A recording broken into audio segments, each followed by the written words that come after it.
قرآن د بدعتي نه مطالبه کړې ده. هر بدعتي ته دا قرآني مطالبه مخکې کې د گاڑے مخکې نه ځي. نبئونی بعلم ان کنتم صادقین، چې اے مبتدع مولا نبئونی بعلم، ما ته خپل دلیل پیش کا. ته چې وایې چې اسلام څلور مذهب دی او زه پکې د امام ابو حنیفه په مذهب یم او په څلورو به هم عمل نه کوې، په څلورو کې به د یو تعین کې، نو قرآن وایي باس ورسره مه کوه، یو مطالبه ته وکړه چې نبئونی بعلم، په دې دلیل پیش کا. دا آیت بنیاد دی د اهل بدعو په رد کې. نبئونی بعلم، اسلام لس مذهب هم منم خو په دلیل منم. د امام ابو حنیفه تقلید ته واجب و، زبو ته فرض وم، خو نبئونی بعلم دلیل دی پیش کا. ان کنتم صادقین، که ته بدعتي نه اهل سنتی، ان کنتم صادقین که اهل سنت نو دلیل پیش کا. او دا قرآن د اهل بدعو طریقه ذکر کوي چې د بدعتي نشان دا دی چې د سر به دلیل نه، لیضل الناس بغیر علم، بے دلیل به خلق گمراه کوي او خلق هم د خر نه کم عقل دی.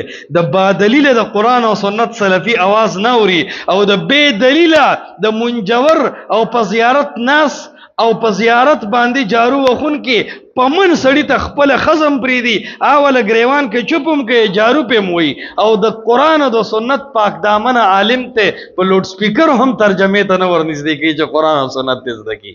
نو الله فرمایي لیضل الناس بغیر علم، بدعتي به همیشه بے دلیل دی. چې وای دین کې څلور مذهب دي نو دا به بے دلیل وای. دی چې وای چې په څلورو امامانو کې به د یو امام تابعداري کې د توای نبئونی بعلم دلیل دی خیا. دی چې وای چې مړم اوشي د پسې بعد د جمعې په شپه خیرات کې وای نبئونی بعلم دلیل پیش کا. دی چې وای چې مړی پسې به درېمه اومه او کلیزه او سلویختي کې وای نبئونی بعلم قرآن او سنت نه دا خبره ثابت کا. دی چې وای چې مړی پسې به قبر کې بانګ وای، درې ورځې به داسې تعزیت کې چې ملمانه به یې ساره، ټینټونه به لګې، کرسۍ به لګې، وای نبئونی بعلم دلیل لګ پیش کا.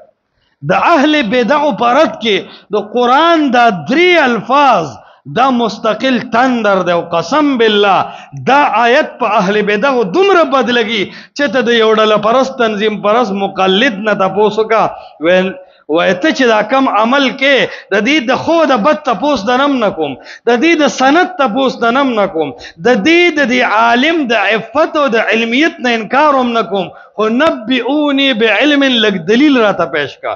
قسم بالله که د دستا په مرګ باندې وسرسي وجنی دی، د دکه په کنزلو وسرسي کنزلې کوي، د دکه ستا په حکومت کې په اوچتولو وسرسي په حکومت دی وجنی. خود دا ټکه په اهل بدعو بد لګي چې نبئونی بعلم دلیل لراکا. اور یو بدعتي نه چاته پوس کړي دی، ویل د غیر مقلد او وکټوریانو او حدیث او وابیانو نه پس ډیر تنګي. هغه وی دینه په دې تنګم چې دا عوام په دې پابند کړو چې مولانا به دلیل غواړي. نو موږ ته هم ټیم سرسری مسله یادې وی دلیل سړی ته چته یادي. تا نه د شوم شپه یې رانه شو، تا نه د سقات په دایره کې صابون یې نه شو، د منجور بچیا سقاتستان د سقات چکه یې رانه شو، تا نه د سرسای رضی یې نه شوي، تا نه د زکات میاش یې رانه شو، تا نه دلیل یې دی. ته ناس سته، تا دا برت ویخ کې سره پاروالی دي، تا دا پنسي سته چتې کړي دي چې ته په دلیل نه پوهېږي.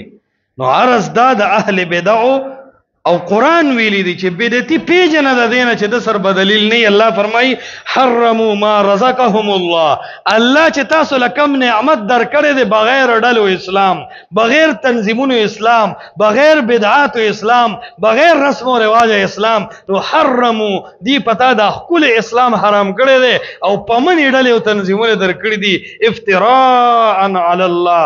دا بدعتي په ځان نه پوهېږي، په الله هم دروغ وایي، په رسول الله هم دروغ وایي. دا د قرآن فیصله ده. قرآن ګورې مونږ صحیح بیان کړی نه دی. کني قسم بالله که د صحیح ایمان او د اسلام گنجائش د اهل بدعو د قرآن پرېږي.